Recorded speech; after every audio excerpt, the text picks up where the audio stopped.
एक बिल्ली के बच्चे का अपनी मां के साथ खेलने का वीडियो सोशल मीडिया पर जमकर देखा जा रहा है। ये दोनों घर के अंदर एक सोफे पर बैठे नजर आए, तभी छोटी सी बिल्ली ने खेलना शुरू कर दिया।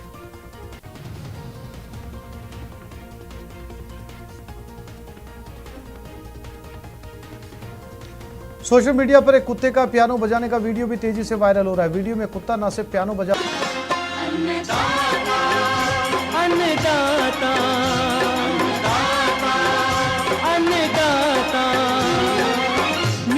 तुम्हारा अन्नदाता, पग पग पर है संग तुम्हारे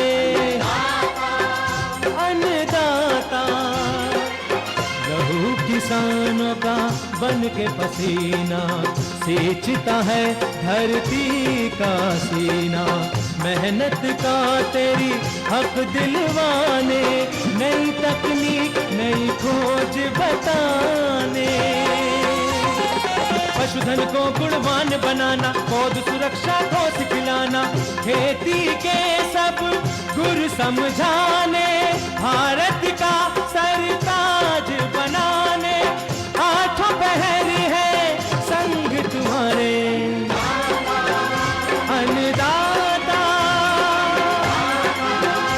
अन्नदाता। नमस्कार, मैं सिरांधा आप सभी दर्शकों का अन्नदाता कार्यक्रम में स्वागत करती हूं। किसान हमारे देश के अन्नदाता हैं और वे ही हमारे देश के भाग्य विधाता हैं। ऐसे ही भारतीय किसानों को खेती बाड़ी से जुड़ी हुई बहुत सी नई लाभकारी जानकारियां देने के लिए हर रोज सुबह हम आपके साथ आते हैं। तो चलिए कार्यक्रम शुरू करने से पहले देखते हैं क्या है आज के अन्नदाता में। स्ट्रॉबेरी की खेती करके कमाए अधिक आय।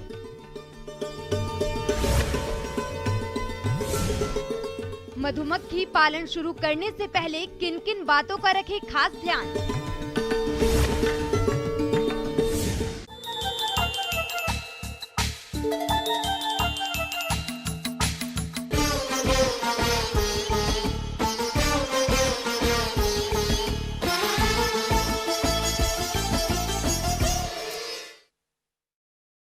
प्रदेश के किसान भाई स्ट्रॉबेरी की खेती करके अच्छा लाभ ले सकते हैं और जैसा कि अभी इसकी रोपाई का उत्तम समय चल रहा है, तो जो किसान इसकी खेती करना चाहते हैं वो इसकी खेती करते समय किन किन बातों पर विशेष ध्यान दें, इस बारे में जानकारी के लिए मिलते हैं डॉक्टर पुष्पेंद्र सिंह से।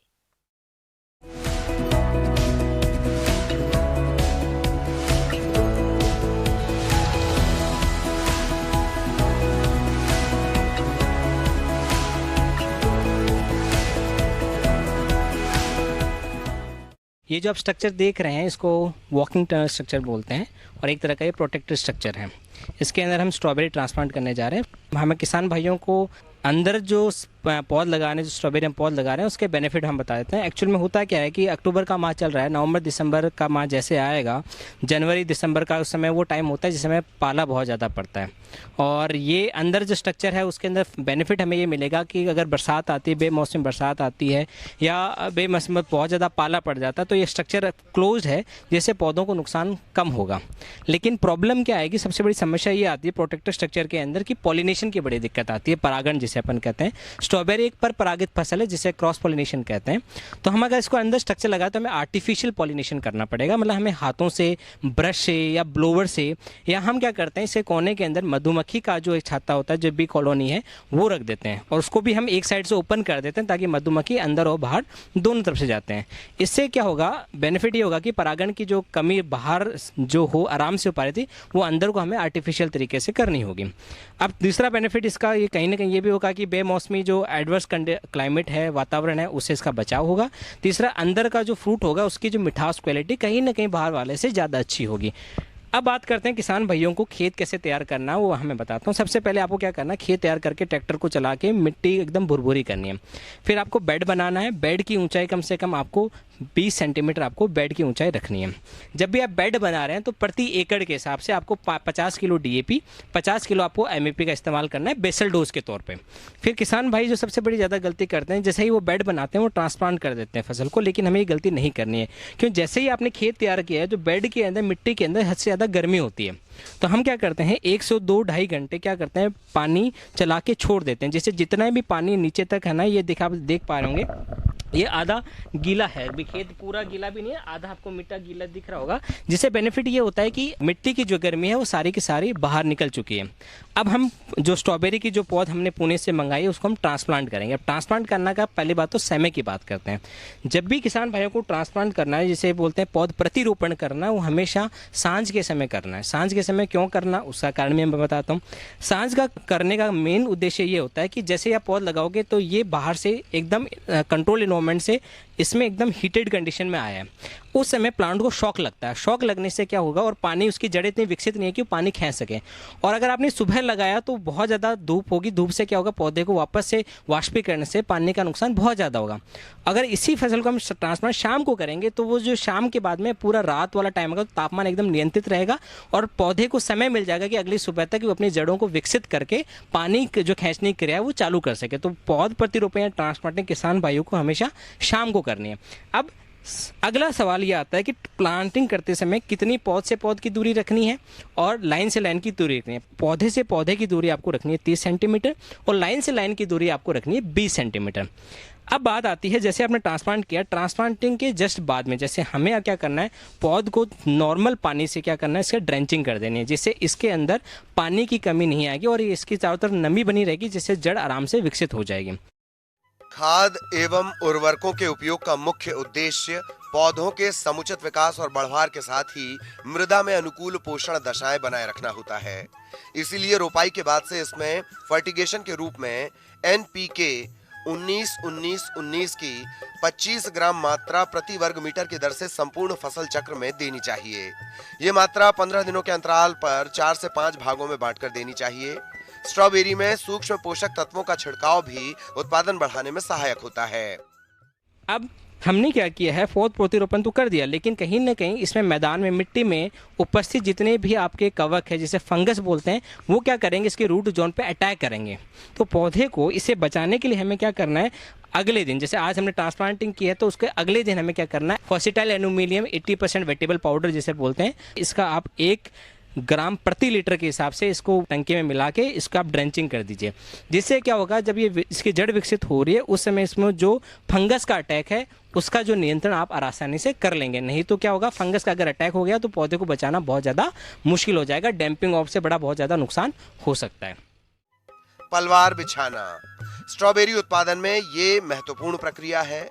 ये कार्य जमीन की ऊपरी सतह पर सूखे पत्तों, टहनियों या घास फूस से ढककर किया जाता है, परंतु आजकल पलवार बिछाने के लिए अधिकतर प्लास्टिक मल्च का इस्तेमाल किया जाता है।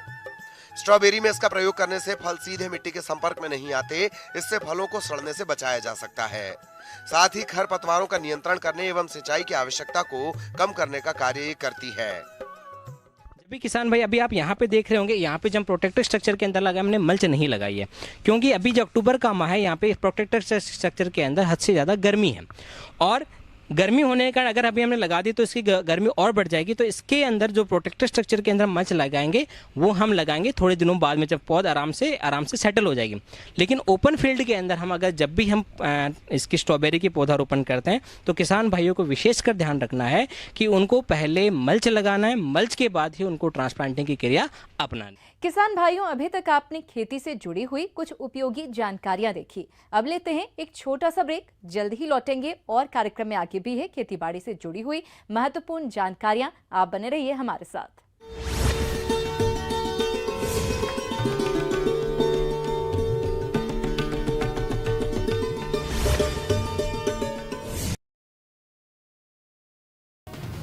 एक बिल्ली के बच्चे का अपनी मां के साथ खेलने का वीडियो सोशल मीडिया पर जमकर देखा जा रहा है। ये दोनों घर के अंदर एक सोफे पर बैठे नजर आए, तभी छोटी सी बिल्ली ने खेलना शुरू कर दिया।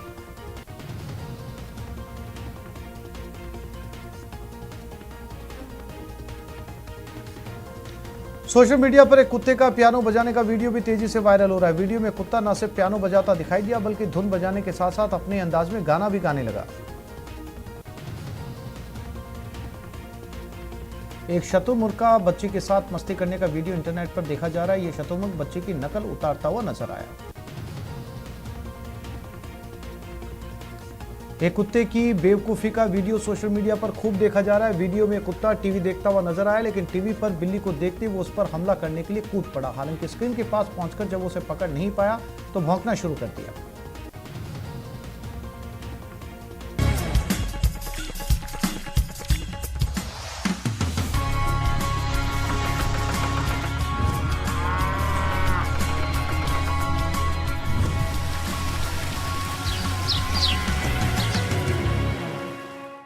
ब्रेक के बाद आप सभी दर्शकों का अन्नदाता कार्यक्रम में एक बार फिर से स्वागत है। चलिए अब रुक करते हैं अगली कड़ी की ओर। मधुमक्खी पालन व्यवसाय को खेती किसान से जुड़े लोग या फिर बेरोजगार लोग अपनाकर अच्छी खासी आय कमा सकते हैं। इस व्यवसाय को कम लागत में मेड़ों के किनारे, तालाब के किनारे किया जा सकता है। जिन किसानों की जोत छोटी है वो खेती बाड़ी के साथ साथ मधुमक्खी पालन व्यवसाय को आसानी से कर सकते हैं और इससे अच्छा मुनाफा कमा सकते हैं, बशर्ते आपको इसके बारे में सही जानकारी होनी चाहिए। तो इस बारे में जानकारी दे रहे हैं डॉक्टर हरीश शर्मा।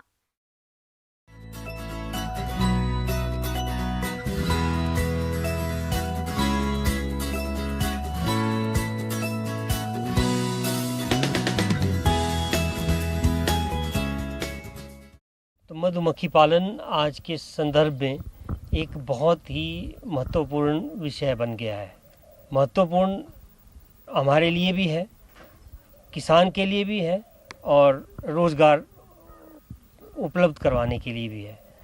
और इसकी जो सबसे अहम भूमिका है मधुमक्खियों की व अन्य कीट परागणकर्ताओं की, उसको देखते हुए आज इस व्यवसाय की न केवल प्रदेश में लेकिन हमारे देश में जो हमारी जितनी भी डेवलपमेंट स्कीम्स हैं उनमें से एक इम्पॉर्टेंट स्कीम जो है तो मधुमक्खी पालन भी उभर करके आ रहा है। इस व्यवसाय को शुरू करने का सही समय अक्टूबर है, क्योंकि अक्टूबर से लेकर मई तक फूलों की उपलब्धता भरपूर रहती है और इसी समय इनके शहद का उत्पादन होता है। बाकी समय लगभग 4 से 5 माह मधुमक्खियों को कृत्रिम आहार, चीनी या गुड़ का घोल देकर जिंदा रखना होता है। अगर आप भी इस व्यवसाय को शुरू करना चाहते हैं तो शासन द्वारा मिलने वाले अनुदान का लाभ उठाकर इस व्यवसाय को शुरू करें। तो जब मौन पालन की बात आती है तो सबसे पहले तो ये है कि कौन कौन से प्रजातियां हैं जिनके साथ हम मौन पालन कर सकते हैं। तो जो मधुमक्खियों की प्रजाति हैं उनमें से एक हमारी इटालियन, जिसको एपिस मेलिफेरा कहते हैं, वह एक देसी प्रजाति जो हमारे घर घर में पाई जाती है उसको हम एपिस सिराना के नाम से जानते हैं। तो जब मधुमक्खी पालन की बात करते हैं तो हम इन दोनों में से किसी भी मधुमक्खी के साथ कार्य कर सकते हैं। लेकिन जो हमारा नॉर्थ इंडिया है इसमें अगर आप देखेंगे तो जो इटालियन मधुमक्खी है उसके साथ कमर्शियल बी कीपिंग जो है वो ज़्यादा संभव भी है और प्रचलित भी है।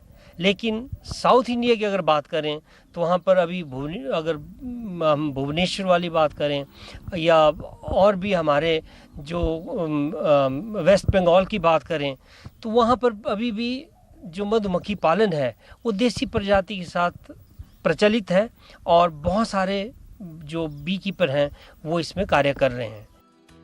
देश में और अंतर्राष्ट्रीय बाजार में शहद की मांग की वजह से मधुमक्खी पालन का व्यवसाय तेजी से बढ़ रहा है। इससे न केवल किसानों को अच्छी आय होती है बल्कि मधुमक्खियों से होने वाले परागण से फसलों का उत्पादन भी बढ़ता है। मधुमक्खी पालन से शहद, मोम, रॉयल जैसी उत्पादन प्राप्त होते हैं जो किसानों की अतिरिक्त आमदनी का बेहतर जरिया साबित हो रहे हैं। कृषि से जुड़े लोग या फिर बेरोजगार युवक इस व्यवसाय को आसानी से अपना सकते हैं। हमारा जो ये मधुमक्खी पालन है इससे हमें कई प्रकार के फ़ायदे हो जाते हैं। एक तो आप मधुमक्खी पालन कर रहे हैं जिससे जो मधुमक्खी को पाल रहे हैं उनको अतिरिक्त आय प्राप्त हो रही है। इसके साथ साथ ही जहां उन्होंने मधुमक्खियां अपनी रखी हैं तो उसके 2 से 3 किलोमीटर के दायरे में वो विभिन्न प्रकार के फसलों में परागण करती हैं, जिससे हमारी फसलों की उत्पादकता बढ़ती है। साथ ही साथ जो वनस्पति है जिस पे वो मधुमक्खियां घूम रही हैं वहाँ भी वो परागण करके उनका बीज व उनका संवर्धन में सहायक सिद्ध होती हैं। इस व्यवसाय को भूमिहीन लोग जो हैं, छोटे स्तर पर जो किसान हैं, युवा है, तो महिलाएं हैं, कोई भी वर्ग इसको बड़ी सुगमता से अपना सकता है। मैं तो ये कहूँगा कि अगर आप मधुमक्खी पालन व्यवसाय अपनाना चाहते हैं, छोटे स्तर पर भी अपना सकते हैं, मध्यम स्तर पर भी अपना सकते हैं और कमर्शियल लेवल पे भी अपना सकते हैं, जिससे पूरे के पूरे परिवार का खर्चा मौन पालन से ही चलेगा। लेकिन सबसे पहले हमें एक प्रशिक्षण की आवश्यकता होती है। प्रशिक्षण जो हमें कुशलतापूर्वक मौन वंशों के प्रबंधन के बारे में, उनकी बीमारियों के बारे में, उनकी स्थापना के बारे में, उनके स्थानांतरण के बारे में इत्यादि इत्यादि जो भी इसकी महत्वपूर्ण बातें हैं उनके बारे में संपूर्ण जानकारी के साथ साथ हमारा जो कौशल विकास कहते हैं मधुमक्खी पालन में वो हो जाए। तो उसके लिए विभिन्न प्रकार की जो हैं हमारी संस्थाएं हैं जो प्रशिक्षण देती हैं। तो उस तरह का एक प्रशिक्षण करके फिर हम छोटे स्तर पर मौन पालन का आरंभ कर सकते हैं। आगे और भी हैं खेतीबाड़ी से जुड़ी हुई बहुत सी रोचक जानकारियां, पर यहाँ पर रुकेंगे एक और ब्रेक के लिए। जल्द हाजिर होते हैं।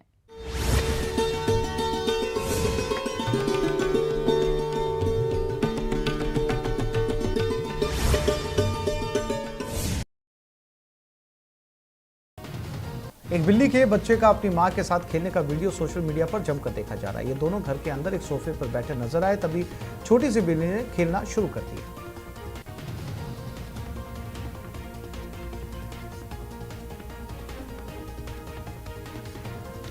सोशल मीडिया पर एक कुत्ते का पियानो बजाना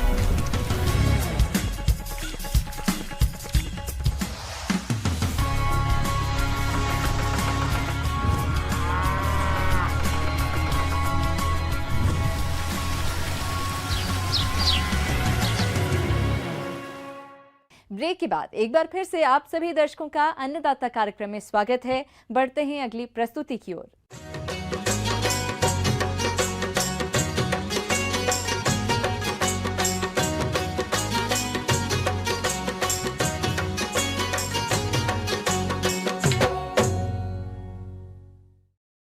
किसान भाइयों, कद्दू वर्गीय फसलों में जिस कीट का प्रकोप सबसे अधिक देखने में आता है वो है फल मक्खी कीट। ये फल मक्खी कीट फलों को काणी कर देती है, जिससे फसल के उत्पादन में भारी गिरावट आती है और ऐसे फलों का बाजार में भाव भी काफी कम मिलता है। तो आप कैसे करें इस कीट का नियंत्रण, आइए जानते हैं कृषि वैज्ञानिक डॉक्टर देवेंद्र गुप्ता से।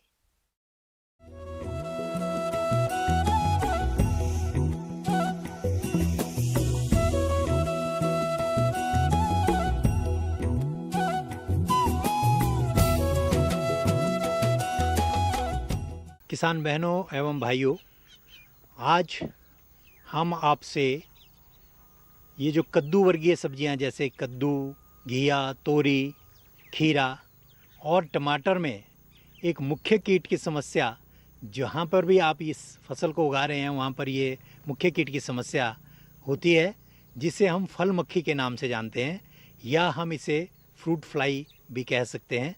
ये फल मक्खी सीधा फल के ऊपर आक्रमण करती है। तो जैसे मैंने आपको ये कुकुरबिट्स हैं जो बेल वाली ये हमारी कद्दू वर्गीय सब्जियां हैं, इनमें ये जब अभी फल थोड़ा सा बना हुआ था और काफ़ी नरम ही होता है, तब ये उसके भीतर अपने अंडे, फल के भीतर अपना ये एक अंग है इसमें, उसको अंदर डालकर फल के भीतर चावल के दाने की तरह सफ़ेद छोटे छोटे अंडे फल के भीतर दे देती है और उनमें से 4-5 दिन में शिशु निकल कर, जो छोटे से अभी तो 1 mm 2 mm के होगा शुरू में, वो अंदर का गूदा खाना शुरू कर देंगे और 8-10 दिन में वो 3 अवस्थाएं पार करके जब उनका पेट भर जाएगा तो वो फ्रूट में से बाहर निकलकर ज़मीन में प्रवेश कर जाते हैं और उसमें प्यूपा की अवस्था में परिवर्तित हो जाते हैं और उसके बाद उसमें से प्यूपा में से फिर से वो मक्खी जो है वो 8-9 दिन के बाद मक्खी निकल जाएगी।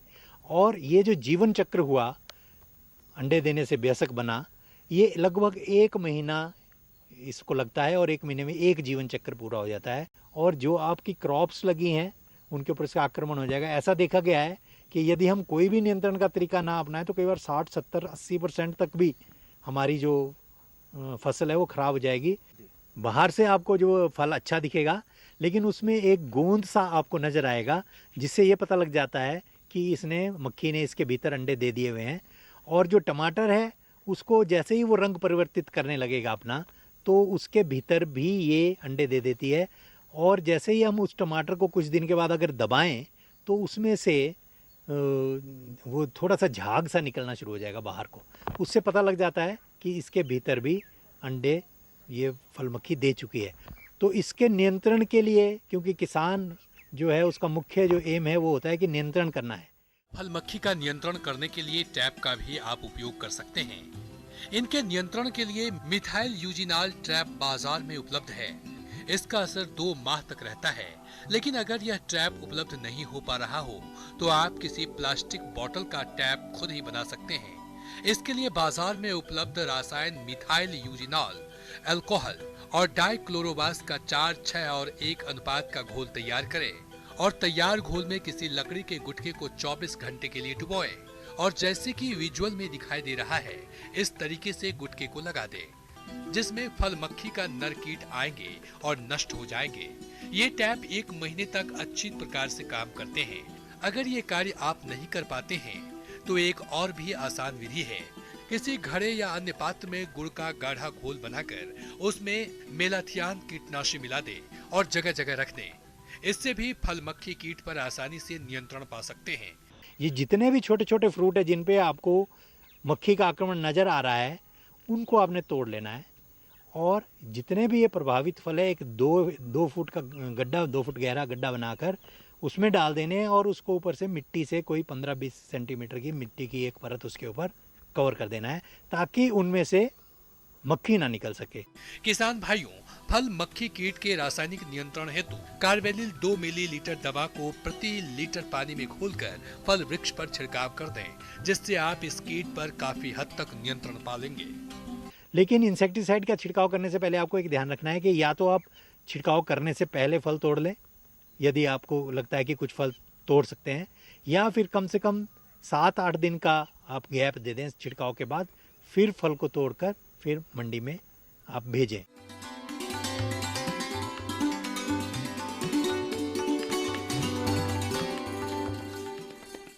अन्नदाता हेल्पलाइन निःशुल्क फोन संपर्क सेवा के माध्यम से आपके द्वारा पूछे गए प्रश्नों में से 1 या 2 महत्वपूर्ण प्रश्न को हम अपने कार्यक्रम में शामिल करते हैं। इसी के तहत आज का चयनित प्रश्न और उसका जवाब इस प्रकार है।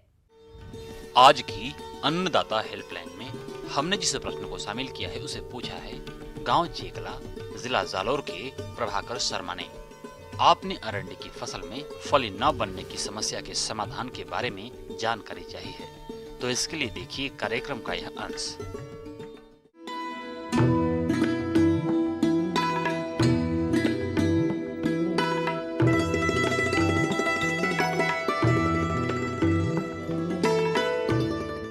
नमस्कार, आज बात करेंगे अरंडी की फसल में जो पुष्प गुच्छ जिसको शिकरा बोलते हैं उसके खाली रहने की समस्या और उसका निवारण कैसे किया जा सकता है।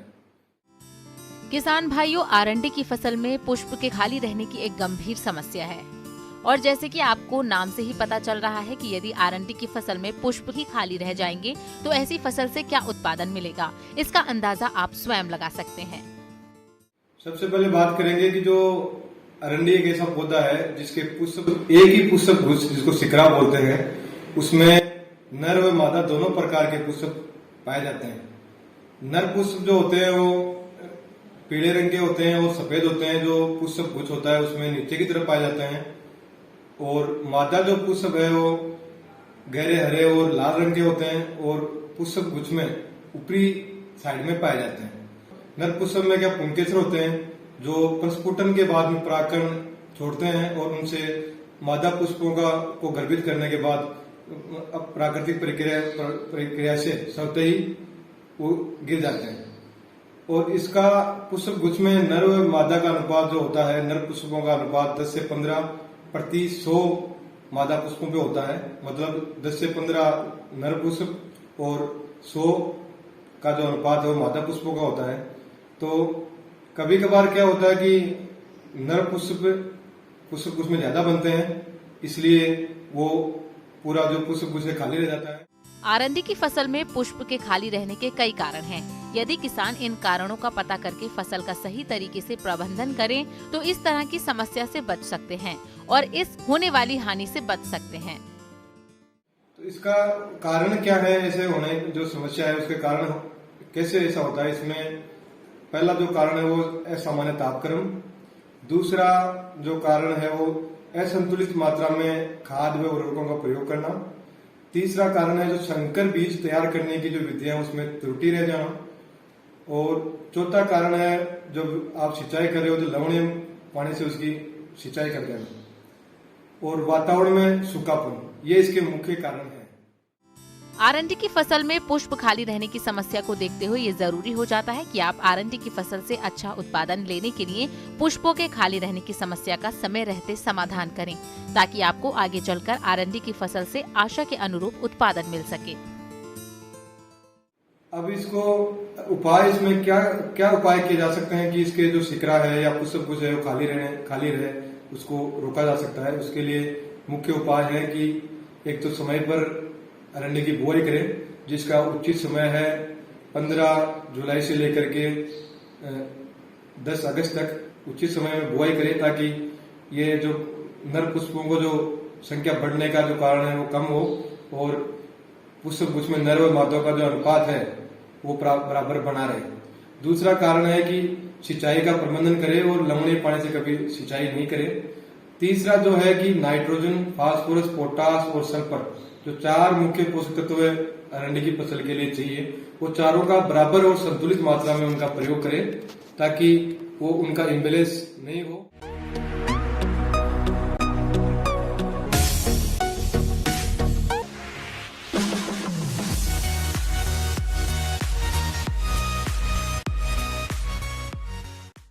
आइए अब एक नजर डालते हैं राज्य की कुछ चुनी हुई मंडियों की प्रमुख फसलों के बाजार भाव पर।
किसान भाइयों, अन्नदाता आपकी सेवा के लिए संकल्परत है। कृषि संबंधित समस्या एवं सुझावों के लिए आप हमें इस पते पर संपर्क कर सकते हैं।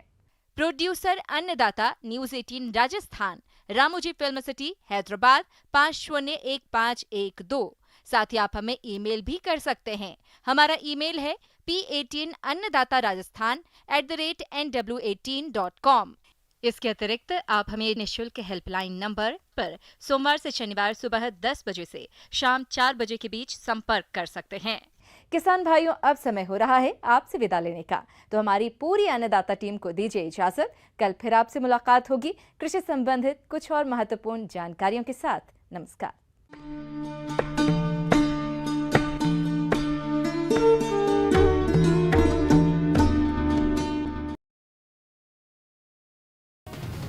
एक बिल्ली के बच्चे का अपनी मां के साथ खेलने का वीडियो सोशल मीडिया पर जमकर देखा जा रहा है। ये दोनों घर के अंदर एक सोफे पर बैठे नजर आए, तभी छोटी सी बिल्ली ने खेलना शुरू कर दिया।